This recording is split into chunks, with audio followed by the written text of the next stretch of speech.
नमस्कार शेतकरी मित्रांनो, आज आपण हळदीच्या प्लॉटमध्ये आलो आहोत.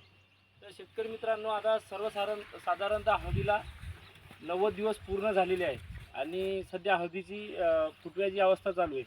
तर शेतकरी मित्रांनो, आपल्याला फुटव्याच्या अवस्थेमध्ये कोणते विद्राव्य खतं सोडले गेले पाहिजेत त्याबद्दल आपण आज चर्चा करणार आहोत. तर शेतकरी मित्रांनो, सध्या आपल्याला आपल्या हळद पिकामध्ये फॉस्फेट युक्त खताचा वापर जास्त प्रमाणात केला पाहिजे, जेणेकरून आपल्या फुटव्याची संख्यामध्ये पण वाढ होते आणि येणारा जे फुटवा आहे ते पण सुद्धा चांगल्या पद्धतीने जोमदार त्याची वाढ होते. तर शेतकरी मित्रांनो, तर आपल्याला आता बघू शकता आपण या हळदीला सध्या फॉस्फेटयुक्त खतं एकदा दिलेलं आहे. तर बघू शकता का हळदीची कंडिशन फुटव्याची.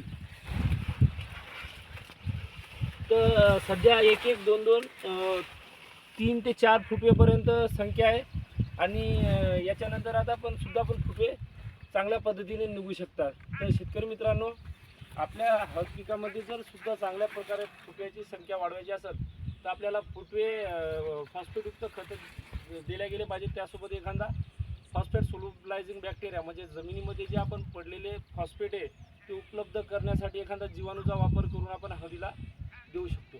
धन्यवाद.